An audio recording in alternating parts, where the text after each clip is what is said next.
우리에게는 기적이 필요합니다. 잘 먹고 잘 살기 위한 것이 아니라 이유는 단 하나, 하나님의 살아계심을 만방에 선포하기 위해서.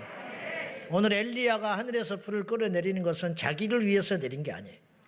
자기를 위해서 불을 내린다고 했으면 그건 정욕에 쓰려고 잘못 구한 것이기 때문에 불이 절대로 임하지를 않고, 그 불은 만약에 자기의 정욕을 위해서, 자기를 과시하기 위하여, 이스라엘에 자기의 이름을 드높이기 위하여, 출세하기를 위해서 구했고, 그것이 어떻게 불이 내렸다면 그건 하나님이 내린 불이 아니에요. 이단도 병을 고친다고 그랬어요. 애굽의 술사들도 역사를 일으킨다고 그랬어요. 그러나 그 역사는 잘못된 목적을 가지고 일어나는 거예요. 그건 무엇이냐? 사람들을 죽이려고 하는 것이라는 거죠. 순전히 하나님을 위해서 우리의 이름 석자는 철저히 지워지고 하나님만의 영광을 위해서 우리에게 기적이 필요하다, 이 말이죠. 한평생을 살면서 어떤 사람은 날마다 고난과 역경과, 그것이 십자가라면 상급이에요. 아멘. 바울이 고난이 있었어요. 바울이 육체에 가시가 있었어요. 그러나 그걸 견디는 건 하늘의 상이에요. 그러나 만약에 악한 영이 그에게 그런 고통을 줬다면 복음에 방해만 되고 아무런 유익이 없다라는 거예요. 이걸 우리가 잘 따져봐야 한다, 이 말이죠. 기적이 냉소적인 시대에 살고 있습니다. 그 이유가 뭐냐? 과거에 잘못된 은사주의자들 때문에 기적이 도매금으로 나쁘게 취급받고 인식받고 있어요. 열의 9은 은사주의자들이 잘못된 길로 갔어요. 이렇게 어려운 거예요, 이게. 왜 그러냐? 교만해서 그래요. 성령으로 시작하여 악한 역사로 끝나는 사람이 너무 많았어요, 기독교 역사 속에서. 지금 이단의 교주들, 이단의 열심인 사람은 하나같이 과거에 영적으로 대단했던 사람들이에요. 성경을 많이 읽고 기도를 많이 했던 사람이 왜 그렇게 됐느냐? 까딱 잘못해서 선줄로 생각하고 넘어져 버렸다, 이 말이죠. 그러니까 사람들이 최선을 안 될 바에는 차선을 택하자. 그래봤자 복잡하니까 잘못된 길로 갈까봐, 그래서 그것을 안 하는 경향들이 점점 많아지고, 초대교회는 지금 같지 않았어요. 초대교회는 기적의 융단 폭격이 일어났고, 그리고 그 속에 말씀이 씨가 뿌려져서 그들을 변화시키고 구원의 길로 인도하는 하나님의 전도 방법. 사도들이 가는 것보다 기적을 먼저 행했잖아요.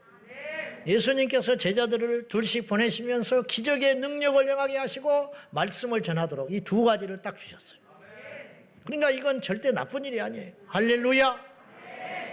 믿지 않는 자들, 말씀으로 믿는 건 시간이 걸려요. 말씀은 보여지는 것이 아니니까. 그러나 기적은 10분만 해도 이 사람을 바꿀 수가 있어요. 눈앞에서 앉으면 일어나니까 사람들이 꼼짝 못 해버리잖아요. 자기의 문제가 평생 듣지 못한 귀가 들어버렸다는데 하나님을 어떻게 부정할 수 있겠습니까? 그런데 성경 공부를 통해서 하나님을 만나려면 물론 하나님 일하시면 쉽지만은 현실적으로는 오랜 시간이 걸려요. 이게 같이 가는 것이다, 이 말이에요. 최종 목적은 기적이 아니에요. 오늘 또 엘리야에게 하나님께서 불을 내려주심으로 하나님이 어떤 일을 이루시냐면 영광을 받아요. 왜? 백성들이 뭐라고 그러냐면 바알과 아세라 신이 신인 줄 알았는데 그건 아니었구나. 그가 하나님이시구나. 그가 하나님이시구나. 백성들이 그렇게 영광 돌리잖아요. 그러기 위해서 기적이 필요하다는 거예요. 그러니까 기적을 무시하지 마라, 이 말이에요. 기적의 알레르기를 일으키지 마라. 물론 그런 사람은 이 자리에 없겠지만은 혹시라도 절대 하나님이 역사하지 않는다. 그걸 기억하고 기적의 종류에는 초자연적 기적을 포함한 질병의 역사, 영적인 기적들, 눈에 보이는 기적과 자연계의 기적과 관계의 기적과 영적인 기적과 심지어는 시간의 기적도 일어난다. 시간을 멈추게 하는 일이 성경에 있어요. 빌립은 축지법을 통해서 갔다고 그랬어요. 시간을 멈추게 해버리고 사람들의 마음을 움직여버리고 환경을 바꾸는, 다니엘이 하나님 앞에 믿음으로 결단했을 때 환관장의 마음을 돌이켜버렸어요. 에스더가 금식하며 나아갈 적에 왕의 마음이 돌이켜졌어요. 이게 왜 이러냐? 이게 기적이에요. 응답인과 동시에 기적이다, 이런 뜻이에요. 응답인과 동시에 기적이다. 자, 믿음은 때로 가만히 있는 것도 믿음이에요.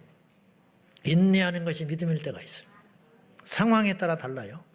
어느 때는 담대히 외치는 게 믿음일 때가 있어. 외치는 게 믿음일 때가 있다니까. 차별금융법을 외치는 게 믿음이에요. 이 시대는. 하나님이 어떻게 알아서 하겠지? 아니요. 다윗이 골리앗과 싸우기 위해서 나가는 게 믿음이에요. 그 당시에는. 아시겠어요? 무슨 말인지? 그때 하나님이 일하시는 거예요. 근데 잠잠할 때도 있어. 침묵하고 잠잠해야 할 때가 있어. 모세가 민수기 12장에 미리암과 그리고 그들이 모세를 참소할 때 모세는 아무 소리 안 했어요. 딱 엎드려 버렸어. 그것이 믿음이요. 변명하지 않고 그들과 맞서 싸웠다면 그 믿음이 아니야. 그러지 아니하고 모세는 딱 엎드려 버렸다. 오늘 엘리야는 어떤 것이 믿음이냐면 갈멜산에 모아라 와라. 온 이스라엘 땅이 우상 천지고 바알과 아세라 그들이 850명이고 엘리야가 혼자잖아요. 결국 이건 뭘 말하냐면 이때 당시 영적인 이 흐름이 그쪽으로 넘어가 버렸다는 뜻이. 이세벨을 등에 업고 온 나라가 우상 천지가 돼가지고 얼마나 선지자들이 많은지 850명이 왔고 엘리야는 아무도 없어요. 그에게 아무도 없어요. 그렇잖아요. 편드는 사람이 한 명도 없어요. 이 정도니까 만약에 하나님의 사람이 10명 있었다면 저들은 8,500명이란 소리야. 이게 상대가 안 되는 거야, 비율로. 그리고 제사를 드린 지가 얼마나 오래됐는지 여호와의 제단이 망가져 버렸어요. 그러니까 제단을 수축하는 장면이 나오잖아요. 이 정도 지경이에요. 그러나 엘리야는 담대하게 그들에게 외쳤고 모이라. 그리고 가만히 있는 게 아니에요. 이때 믿음은 행동하는 거라. 행동하는 것. 자, 믿음이란 뭐냐? 믿음이란 첫째, 성경에 의하면 믿음은 뭔가를 하는 것이다. 뭘 해야 되냐? 오늘 첫째는 엘리야가 제단을 수축하는 장면이 나와요. 오늘 본문 다 잘 아니까 더 안 읽을게요. 제단을 수축했다라는 말은 뭐냐면 제단을 재건했다. 예배를 재건하고 기도를 재건하고 찬양을 재건하는 것이 이것이 부흥을 위한 기적을 위한 준비예요. 나오지 않으면 무슨 은혜를 받습니까? 찬양을 안 하는데 무슨 일이 일어나요? 기도를 안 하고 구경하고 있는데 무슨 일이 일어나? 아이고 하고 앉아있으면 무슨 일이 일어나? 나와야지. 엘리야만 그 시대에 걱정하고 있었을까요? 아니요. 바알에게 무릎 꿇지 않은 7천이 있었잖아. 근데 갈멜산에 오른 사람은 엘리야밖에 없다니까요. 눈에 안 띄어요. 그러니까 불을 못 내리는 거예요. 그 사람들은 숨어 있지만 그들의 믿음은 유지하고 있지만 하나님이 역사는 안 주는 거예요. 마찬가지예요. 이 시대에도 구원은 받지만 역사가 안 일어나는 사람이 있어요. 우리는 그러지 말자는 거예요. 구원받고 하나님의 손에 붙들려 기적의 주인공이 되자. 역사를 일으키는 주인공이 되자. 믿음은 우리가 바라는 것들의 실물이다. 실체. 손에 안 잡혔지만 잡혔다고 믿고 행동하는 것. 성경에 이런 사람들이 많죠. 실로암가에 가서 씻어라. 아직 눈 뜨지 않았어. 이게 의심하려면 얼마든지 할 수 있어요. 좀 이상하지 않냐? 지금 고칠 수 있잖아. 근데 야 실로암가에 가서 우리가 한두 번 씻어봤냐? 그럴 것 같으면 실로암 가서 물가에 씻은 사람은 다 낫지? 얼마든지 의심이 틈탈 수 있어요. 그러나 그 의심을 이기고 해야 할 일을 했어요. 그게 뭐냐? 실로암에 가서 믿고 간 거야. 믿고 갔기 때문에 어떤 일이 일어났느냐? 눈이 떠지게 됐다. 가서 씻으면 반드시 눈 떠진다. 아직 손에 잡힌 것 없지만 믿음은 바라는 것들의 실체다. 그러니까 여러분이 병이 있어서 여러분이 오셨지만은 이 질병을 오늘 고쳐주신다는 것, 이걸 믿고 온 것이요. 그래서 두 번째는 하나님이 계시고 반드시 찾는 자들에게 응답하신다는 믿음. 히브리서 11장 6절. 이게 간단한 말씀인데 평생 붙들어야 할 말씀이에요.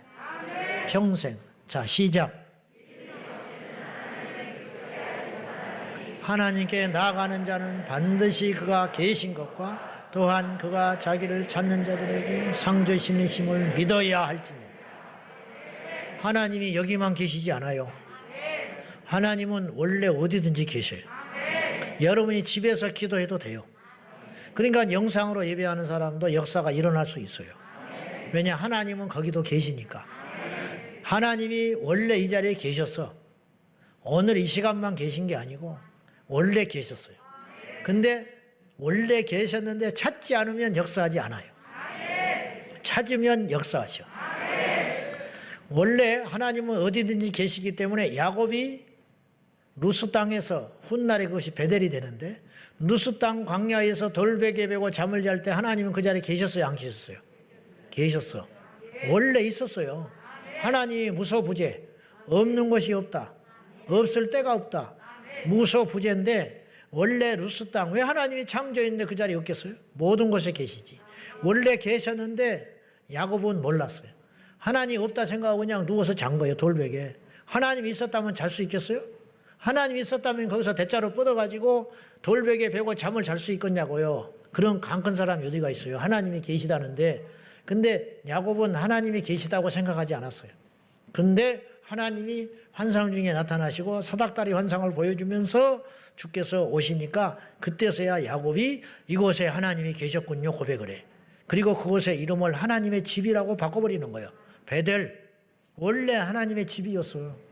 원래 하나님이 계셨다 이 말이에요. 근데 그곳에 믿음으로 그것이 집이 되는 거라는 거예요. 오늘 이 자리에 여러분이 오실 때에 구경 삼아 온 사람이 있어요.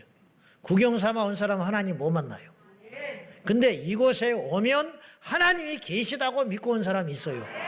그 사람은 하나님이 만나 주신다는 거예요. 원래 하나님은 계셨다니까요. 이것이 특별하기 때문에 계신 게 아니고 하나님은 나이트클럽에도 계셔. 제 말이 억지가 아니에요. 하나님이 없는 곳이 어디가 있겠어? 지옥에는 안 계시는지 아세요? 여러분, 지옥이 제멋대로 마귀의 손에서 움직이는 것으로 생각하십니까? 아니요. 지옥도 통치를 해요, 하나님이. 말이 안 되는 소리 같지만 맞습니다. 지옥을 만든 분이 하나님이에요. 지옥, 감옥을 마귀가 만들어요? 마귀가 만들었으면 마귀가 뭐하러 들어갑니까? 하나님이 만들었으니까 마귀가 꼼짝없이 들어가는 거예요. 하나님이 가라니까 가는 거예요. 그리고 1000년 만에 풀어주잖아요. 무적행에 1000년 집어넣었다가 1000년 후에 반드시 풀어내주잖아요. 마지막 테스트하기 위해서. 마귀가 음부, 지옥, 무적행을 맘대로 드나드는 게 아니에요.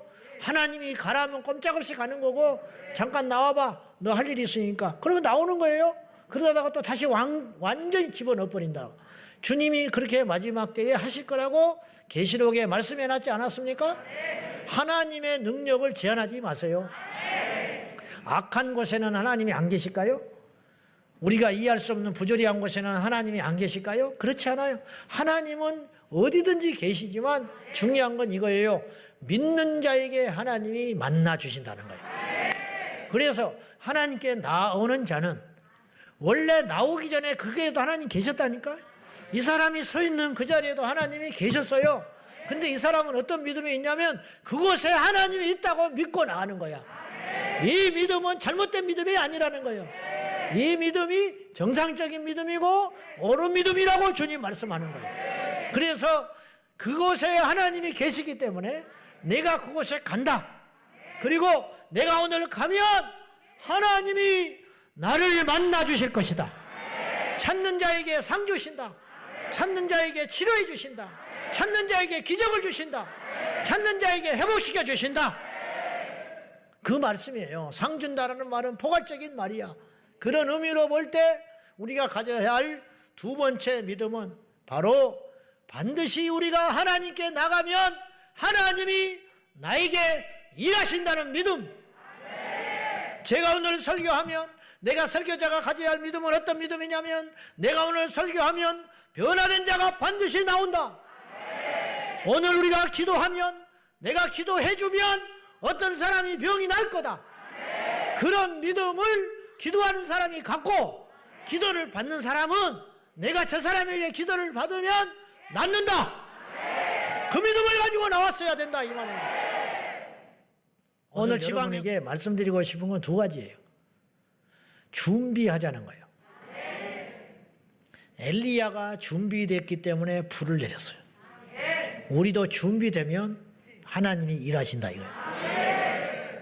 하나님 탓하지도 말고 누구 탓하지도 말고 하나님께 집중하고 우리를 돌아봐서 오늘 우리가 준비되면 돼. 세상에 중풍병자가 다 난 게 아니에요. 지붕을 뜯은 사람만 났어요. 세상에 소경이 다 눈을 게 아니에요. 실로암에 가서 씻는 사람만 났어요.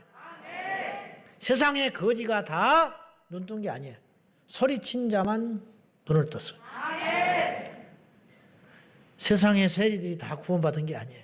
뽕나무에 올라간 삭개오만 구원받았어요. 이 사람이 돼야 된다. 준비해라. 뭘? 믿음을. 두 번째는 우리가 뭘 준비해야 되냐면 회개를 준비해야 돼요. 회개. 우리가 준비할 것이 3요소가 있다고 저는 봐요. 첫째는 우리가 지금 오늘 밤에 이 세 가지가 진행이 되는 거예요. 첫째, 찬양. 찬양은 뭐냐? 믿음의 밭을 일구는 거예요. 찬양으로 우리의 마음의 밭을 일구는 거예요. 돌을 골라내고 강팍한 심령을 부드럽게 만들고 그렇잖아요. 그래서 밭을 준비해 놨어요. 거기에 말씀이 임하는 거예요. 말씀은 뭐냐? 씨를 뿌려야 열매를 맺을 거 아니요. 세 번째로 우리는 애통의 회개의 기도를 드려야 돼요. 그게 뭐냐? 물을 붓는 거야. 씨앗을 심었으면 물을 부어서 그리고 우리는 기다리는 거야. 싹이 날 때까지 열매를 꽃피울 때까지 그건 주님이 하셔요. 세 가지는 우리가 하는 거예요. 밭을 일구고 씨를 뿌리고 물을 주는 것은 우리가 하고 그것을 자라나게 하고 열매를 맺게 하시는 분은 하나님이 하시는 거예요. 그런데 밭이 준비되지 않았으면 하나님 일하지 않으세요. 씨가 없으면 일하지 않아요. 물을 주지 않으면 일하지 않아. 그러니까 오늘 우리가 준비할 게 두 가지. 믿음을 준비하고 믿음이 없이는 어떤 일도 안 일어나요. 믿음이 있으면 일하기 시작하고 그 다음에 우리가 우리를 정결하게 해야 돼요. 정결하지 않는 곳에는 하나님 일하시지 않아요. 하나님은 속지 않는다 그랬어요. 회개를 준비해야 된다. 죄가 있으면 하나님과 우리 사이에 갈등이 생겨요. 여러분, 갈등이 생기면 어떤 응답도 없어요. 부모와 자식이 갈등을 하면 자식이 일이 안 풀려. 여러분, 부모가 대 재벌이라도 우리가 종종 기사에서 그런 걸 봐요. 아버지가 엄청난 부자인데 자식에게 유산을 안 줘버려. 그리고 죽어버려. 그래가지고 난리가 나요. 큰아들한테 상속을 해야 되는데 큰아들한테 안 줘버려. 둘째한테 줘버려. 그래가지고 자기들끼리 분쟁이 나서 싸움하고 난리가 나요. 그죠? 왜 그랬을까? 갈등 때문에 안 줘버리는 거예요. 응당 돌아가야 할 몫을 큰아들한테 안 줘버려요. 왜? 밉다고. 부모하고 갈등이 생기니까. 그리고 안 받버려요. 영원히. 우리와 하나님 사이도 마찬가지. 하나님 나라를 상속받으려면 하나님과 평화로워야 돼요. 하나님의 은혜를 받으려면 하나님과 우리 사이가 풀어져야 돼요. 집 나간 탕자가 집으로 돌아오니까 아버지가 만나주는 거예요. 그런 것처럼 하나님과 우리 사이에 가로막고 있는 것을 다 제거해야 되는데 가로막고 있는 게 뭐냐? 죄. 이사야서 59장 1절과 2절 시작. 여호와의 손이 짧아 구원하지 못하심도 아니요 귀가 둔하여 듣지 못하심도 아니라 오직 너희 죄악이 너희와 너희 하나님 사이를 갈라놓았고 너희 죄가 그의 얼굴을 가리어서 너희에게서 듣지 않으시게 함이니라. 하나님이 손이 짧아서 구원 못하신다고 생각하면 안 돼요. 근데 의외로 그렇게 생각하는 사람이 많아. 무슨 말이냐? 이거는 안 된다는 거예요. 하나님도 그렇지 않다는 거예요. 하나님의 손이 짧아서 우리를 못 건져주는 게 아니라는 거예요. 하나님이 무능해서 이 문제를 해결해 주지 않는 게 아니라는 거예요. 하나님이 어떤 사람의 기도는 듣고 어떤 사람의 기도는 외면하는 분이 아니라는 거예요. 하나님이 손이 짧아서 우리를 건져주시지 않는 것도 아니고 하나님이 귀가 지금 가로막혀 있어서 안 듣고 계시는 것이 아니라 우리와 하나님 사이에 죄가 끼어가지고 이 죄가 정리되지 않으면 안 된다. 거꾸로 이 죄만 제거되면 어떤 문제도 풀어진다는 거예요. 어떤 문제도.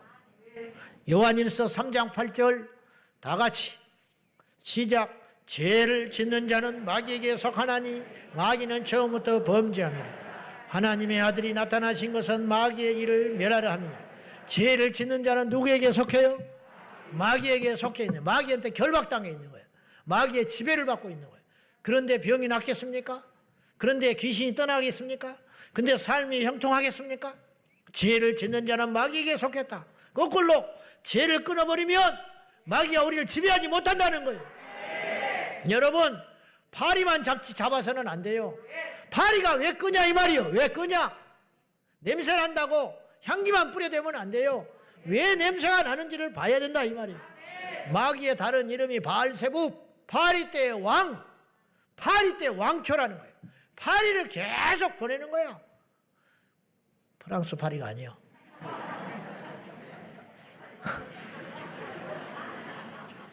잠깨라고 하는 소리예요.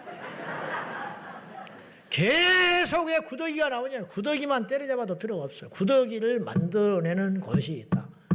그것을 깨끗하게 정리해버려요. 맨날 귀신 쫓아내라고 머리만 뒤밀어도 되는 게 아니라 잠깐 나갔다 또 들어오고 안 나가고. 그것은 왜 그러냐? 내 안에 죄가 있어서 그렇다. 죄가 있으니 귀신이 나갑니까? 죄가 있는데 마귀가 나 줍니까? 파리떼 왕이 확 사로잡고 있으니까 안 된다. 그런 뜻이.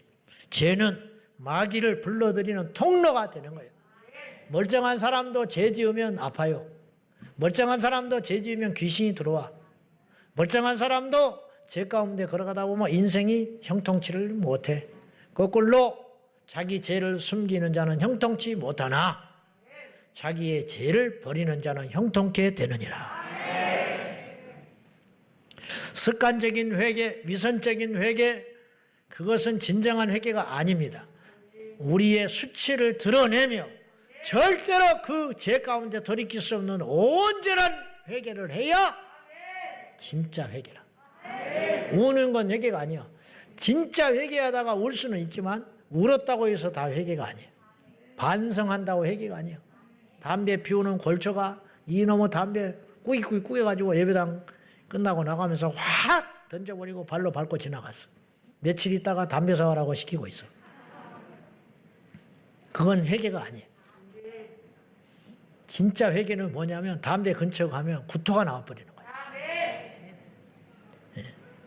술 안 먹는다 결심하고 집에 있는 사다는 술을 다 깨뜨리고 할랄할랄 부어버리고 그러다가 한 달쯤 지나다가 열받는 일이 생겼어. 에이, 부부싸움 하고 나서 부인 집사 열받으라고 억장 무너지게 하려고 일부러 술 가서 먹고 확 먹고 집에서 방문 쾅 차고 들어와가지고 어쩔래? 어쩌기는 때려 죽여버리고 싶지. 네가 집사야? 그래, 너는 깨끗해. 너는 천국 가.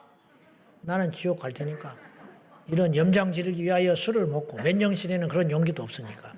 그렇고 이제 그다음부터 한 번 술 먹었으니까 계속 퍼마시고 다니는 거예요. 그러면 그 전에 울면서 철야 때 와서 손 들고 주여 아무것도 아니. 그건 가짜 회개. 그래서 베드로후서 2장 22절에 이런 회개는 가짜 회개라고 이야기를 해요. 다 같이 시작. 개가 그 토하였던 것에 돌아가고 돼지가 씻었다가 더러운 구덩이에 도로 누웠다 하는 말이 그들에게 응하였다. 개가 토해내. 아이고 더러워. 어떤 미친놈이 이런 걸 먹는데 그걸 한 바퀴 씩 돌고 오다가 왔다 맛있는 걸 누가 놔뒀네. 그 짓을 한다 이 말이에요. 우리가 죄를 버릴 때는 더러워서 버려요.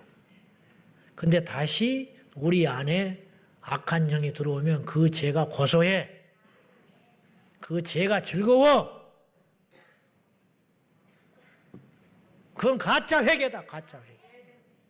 그래서 박보영 목사님이 그런 예를 자주 들었어. 옛날에 노숙하는 아이들 길거리에서 본도하고 쓰러져서 누워있고 그런 엉망진창의 애들을 데려와가지고 싹 목욕시키고 시켜가지고 새 옷을 입히고 그런데 처음에 입었던 옷을 버리지 않고 비닐봉지에다가 야무지게 싸가지고 보관했다가 한 달쯤 있다가 그걸 툭 던져주면서 입어라. 그러면 코를 잡고 막 도망간다는 거예요. 그러면 그 옷은 영원히 입지 않아. 근데 이북개역으로 다시 입으면 그 전에 한 달간의 생활은 가짜야. 근데 육은 이렇게 간단해요, 사실은. 그러나 영은 더 질겨. 영은 어려워. 그러나 주님이 하시면 쉬워. 50년을 못 끊는 죄도 5초 만에 끊을 수 있어. 성령 임하시면 귀신이 나가는 건 5초도 안 걸려. 어둠이 영이 떠가는 건 5초도 안 걸려. 할렐루야. 뭐 밤새가 기도해야 떠나는 것도 아니야. 성령이 임하시면 되는 거야. 도자기 공장에서 일하는 교회 집사가 있었어요. 도자기 공장. 근데 예쁜 도자기가 나오면 한두 개씩 서로 눈치 보면서 야 가져가라 가져가라 그러는 거야. 동서 춤춰. 자기가 춤추고 싶은데 추지를 못하니까 가져가. 야 이거 이쁘다. 그래 이쁘면 너 가져가. 그건 뭐예요? 내가 가져가고 싶다. 그 말이지. 그 사람이 가져가. 그럴까? 가져가. 그럼 나도 가져갈 수 있잖아. 그래서 3, 4하만이 가져다 쓴 거야. 도자기 공장에서 일하던 교회 집사가. 그러니까 제법 많이 가져갔어. 하나씩 가지고 오랫동안 근무를 하다 보니까 집에 그릇이 다 거기서 만들어 놓은 걸로 쓰고 있는 거야. 근데요, 사춘기 넘어가고 장성한 자식이 속을 썩기 시작하는데 피가 말라가, 이 집사가. 기도를 해도 안 풀리고 답답하고 응답은 없고. 근데 어느 날 아침에 딱 밥을 먹는데 이 폐역한 놈하고 밥을 먹는데 이 자식이 밥 먹고 있는 것이 훔쳐온 도자기야. 그때 성령께서 딱 깨닫게 하신 거예요. 야, 훔쳐온 그릇에다가 밥 처먹고 있는 놈이 잘 되겠냐? 확 영이 깨어나버린 거예요. 그럼 어떻게 회개해야 돼? 하나님 앞에 가서 기도하면 돼? 그것이 회개가 아니라니까? 도자기를 다 쌌어. 사장을 찾아갔어. 죄송합니다. 내가 여기서 일하는 동안 이렇게 많은 것을 가져다가 썼습니다. 쓰다 남은 헌거는 배상할 것이고 새 거는 돌려드리겠습니다. 사장이 가만히 보고 있다. 이 사장이 불교 신자야.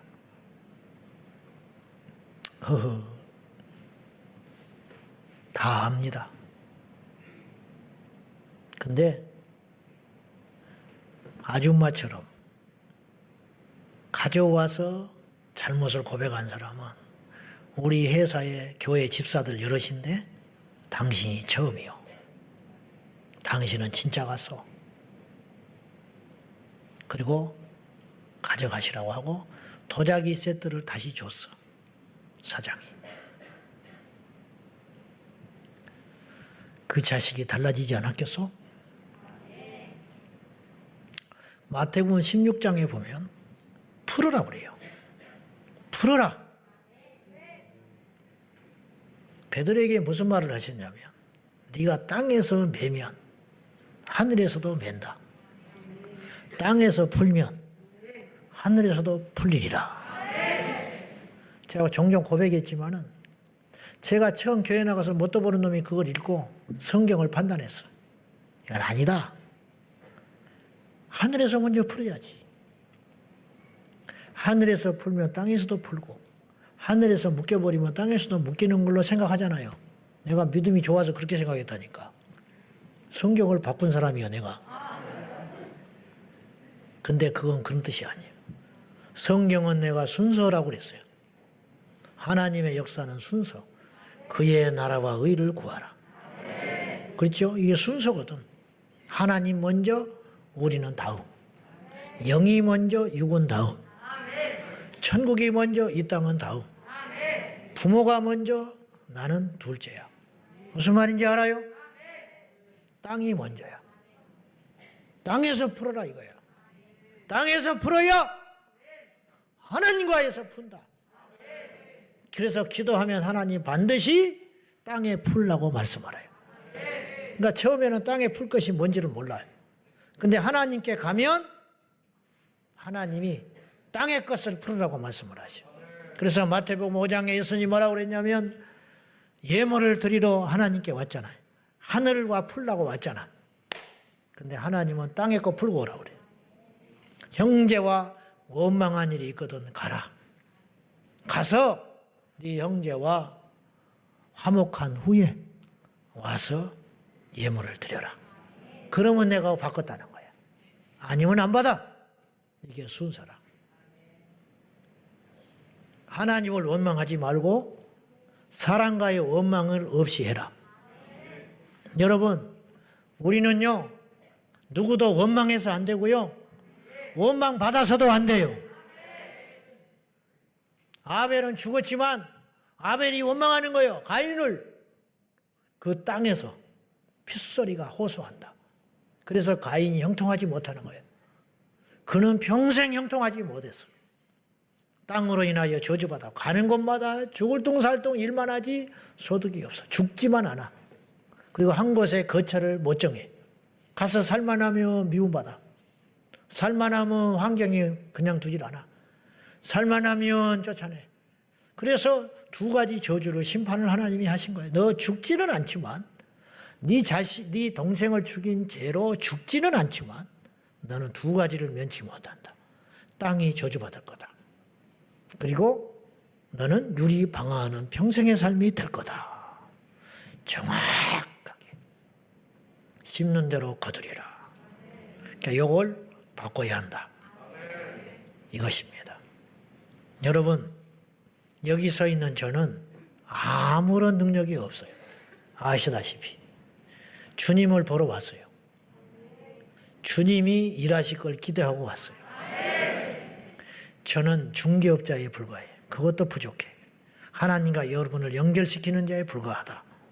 회개를 돕고 깨닫게 하는 자일 뿐이지, 여러분이 정말로 회개했다면, 여러분이 정말로 정결케 됐다면 이미 병은 났어요.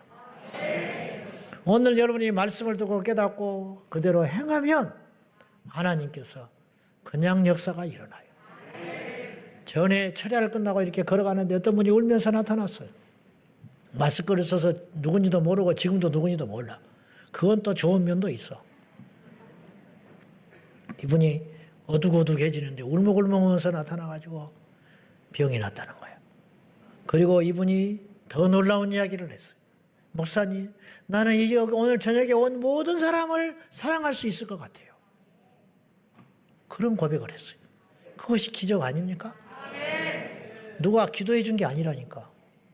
철학 때 하나님이 그를 만지셔서. 그럼 왜 그랬냐? 말씀을 통해서 뭔가 하나님과 사이에서 정지가 된 거라는 거예요. 그러니 하나님이 일하셔버리는 거예요. 이것이 진짜라는 거예요. 단지 우리가 누군가의 기도를 받고 누군가를 위해서 기도하고 어디를 가고 어떤 그런 현장을 우리가 접촉하는 것은 무엇이냐면, 자, 예수님이 소경에게 침을 뱉어가지고 땅에다가 그걸 이겨가지고 눈에다가 발라줬어요. 귀에다가 넣어주고. 그 흙이 혈액이 있어요? 예수님의 옷이 혈액이 있어요? 주님이 달려 죽으신 십자가가 혈액이 있어요? 천만에! 천만에. 예루살렘에 가면 병이 날까요? 베들레헴에 가면 귀신이 나갈까요? 갈릴리에 가면 기적이 일어날까요? 천만에! 믿음이 있는 곳에 일어난다. 믿음이 있는 곳에. 강팍한 자가, 죄인이 예루살렘에 1000번만 드나든다고, 그 성전터를 드나든다고, 주님이 태어난 베들레헴에 가서 아무리 때를 쓰고 기도를 한다고 문제가 해결될까요? 죄만 정리되고 해결되면 우리가 길거리에서도 역사가 일어나요. 나는 전철역에 가다가 방언 터진 장로님도 봤어요. 전철역에 출근하다가 방언이 터져가지고 맨날 방언 비난하고 성령의 역사 부정하고 부인 권사님이 애타고 날마다 기도하는데 하나님이 때가 되니까, 근데 참 왜 전철역에서 터뜨리냐 이 말이에요. 집에서 터뜨리니 예배당에서 터뜨리지. 그래요. 그날 이후로 완전히 180도 달라져버려요. 예배 때마다 울어. 성령을 구하고. 신비주의니 어찌니 했던 분이 완전히 달라져가지고 예배 때마다 울고 있는 걸 내가 봤어요. 그러니 하나님은 사람을 통해서 일하시지만 사람도 도구일 뿐이다. 회개가 능력이고 부는 열쇠가 된다는 걸 꼭 기억하시고 안수자들은 아무것도 아니다. 엘리 제사장이 한나에게 기도를 해요. 그래서 아이가 잉태됐어. 그러면 엘리 제사장이 능력이 있었냐? 알다시피 엘리 제사장은 사무엘만도 못해. 무슨 말인지 알죠? 그 자식들은 폐역했고 자식들이 폐역한 게 문제가 아니라 엘리 제사장 자체가 자격이 미달이야. 깨닫지를 못해. 뭐가 뭔지도 몰라. 그래가지고 나중에 못 부러져 죽죠. 자식들도 제대로 자식들이 삐뚤어지는 건 사무엘도 마찬가지였지만은 그래도 사무엘은 딱 자기가 영적으로 서 있는 것이 있었어요. 엘리 제사장은 얼마나 분별이 없는지 얼마나 기도를 안 했는지 기도하고 있는 한나에게 술 먹고 와서 떼쓴다고 그랬어요. 주정한다고 할 정도야.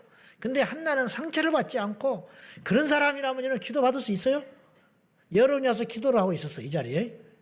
예배당에 와서 기도를 하고 있었는데 근데 내가 와가지고 머리를 퍽퍽 찔러대면서 왜 대낮부터 술 처먹고 와서 주정을 부려? 집사가 돼가지고 빨리 가! 그러면 여러분이 그 다음날 예배당에 와서 은혜 받을 수 있겠어요? 교회 못 다녀요. 이 중에 99%는 못 다녀. 한나는 그런 엘리 제사장에게 주여 그래. 내가 술에 취한 게 아니고 나는 마음이 슬픈 여인으로서이다. 하나님께 호소하고 있는 중입니다.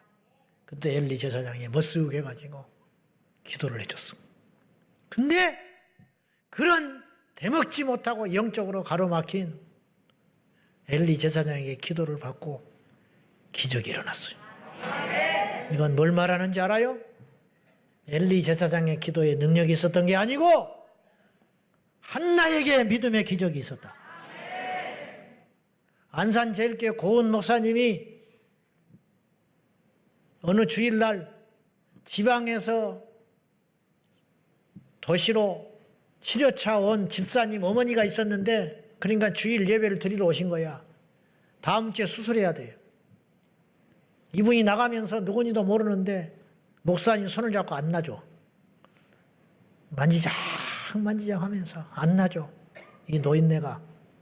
그러고는 집에 돌아갔는데 그날 병 나버렸어요. 목사님이 기도해 준 게 아니라니까. 이분이 어떤 생각을 가지고 교회로 왔냐면 오늘 예배 끝나고 목사님한테 나는 잘 모르니까 기도는 받는 거는 무리고 내가 목사님 손 잡는 순간에 내가 기도해야겠다.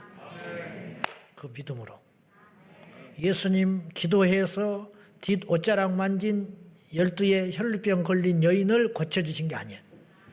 예수님 기도 안 해줬어요. 예수님이 뒷옷자락을 딱 만지기만 해도 주님이 고쳐주실 것이다. 그 믿음 가지고 자기는 그 당시 혈루병은 부정한 취급받았기 때문에 감히 예수님 앞에 설 수 없는 거예요.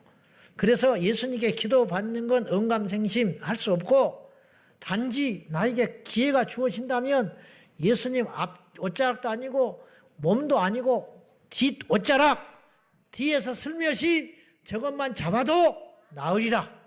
이 믿음을 가지고 몇 날 며칠을 준비해가지고 주님 옆에 가서 딱 잡았는데 누가 내 몸에 손을 댔느냐.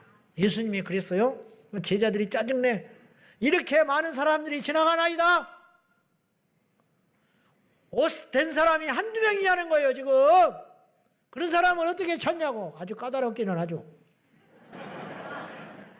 예수님은 누구를 찾는 것이냐면 믿음의 손. 그때 어마어마하게 많은 사람이 손을 짚고 갔지만 아무런 믿음이 없었다는 거예요. 흥미로 유명하니까 대단하니까 언제 만나갔냐 한번 만져보자. 사인이나 받자. 아무 의미 없는 것이고 오직 믿음으로 만진 그 손. 그렇게 많은 사람이 있었지만 한 명 그 여인만 주님의 몸에는 특별하게 느껴졌고 누가 내 몸에 손을 댔느냐. 근데 그 여인이 자기 몸이 나은 걸 알고 무서워서 벌벌 떨고 있는데 네 믿음대로 될지어다. 그것으로.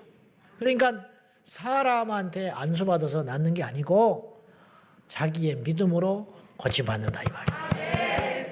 사람에게 낫다고 해서 그 사람을 높일 필요도 없는 것이고 안 낫는다고 해서 그 사람을 원망할 필요도 없는 것이고 믿는 자에게는 여러분이 믿는 자요.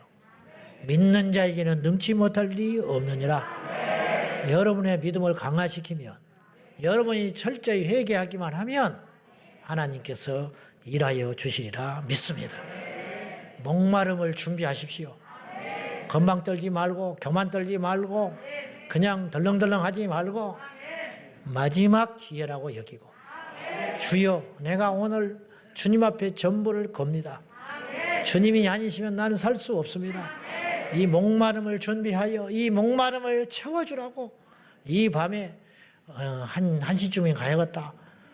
아이고 그 뭔데 이제 전철 끊어져 버리면 어떡하지? 이미 그건 틀린 거야. 전철 끊어지면 택시 타려고 하든지 택시비 없잖아요. 아깝잖아요. 밖에 나가서 돈은 팡팡 쓰고 다니면서 그때는 또 아까운 거예요. 아이고 차가 없어가지고 어떻게 할지 모르겠네. 자. 우리 교회 예배장에 자. 끝나고 자고 내일 아침에 일찍 갈 생각하고 아이고 내일 아침에 중요한 약속이 있는데 오늘 가서 좀 자야 되는데 그게 다 마귀의 소리야. 여러분의 결심을 흔들고 여러분의 마음을 흔들고 두 마음을 품게 하려고 하는 사단의 책략이라는 거예요. 그러니까 그럴 때일수록 이겨버려야 된다는 거예요. 할렐루야. 지난주에 우리 장로님 댁에 신방을 했는데 이 장로님이 호주에서 우리 교회로 왔어요. 이사를 왔는데 집을 6번을 계약했는데 틀어지더래. 6번을. 안 나타나고 그 집을 계약하려고 하면 안 나타나 버려. 6번이 집들을 봤는데 이사를 와야 되는데 계약을 해놓고 가야 되는데 틀어져 버려. 교회에 와서 예배를 드리려고 하는데 코로나라고 못 들어오게. 우리 교회가. 그러니까 이분이 낙심이 돼버리는 거예요. 어떻게 해야 되는가? 이게 하나님 뜻이 아닌가? 여기 오는 것이 하나님의 뜻이 아닌가? 어떤 사모님한테 상담을 했더니 사모님이 이렇게 말했대. 무조건 가야 된다. 그럴수록 가야 된다. 그래서 거기서 용기를 얻어가지고 집을 보지도 않고 계약해버렸다는 거예요. 왜냐? 계약하러 가면 틀어지니까. 전화로 집도 안 보고 이분이 부동산 업자한테 말해가지고 무조건 계약금 온라인으로 보내버리고 집을 떡 계약해버렸어요. 보지도 않고. 그리고 계약해놓고 가서 봤다는 거예요. 그리고는 왔다. 그러니 무슨 말씀을 드리려고 하냐면 돌파해버려야 된다는 거예요. 돌파해버리고 전부를 걸고 초심을 유지하고 겸손함을 유지하고 애통함을 유지하고 간절함을 유지하고 하나님 앞에 결사항전으로 배수진을 치고 하나님께 나아가면 이 밤에 주께서 역사하실 줄로 믿습니다. 믿음을 준비하라. 정결케 하라. 철저히 회개하고 우리 하나님께 부르짖어 이 밤에 여러분 모두가 기적의 주인공이 될 수 있기를 예수님의 이름으로 축복합니다.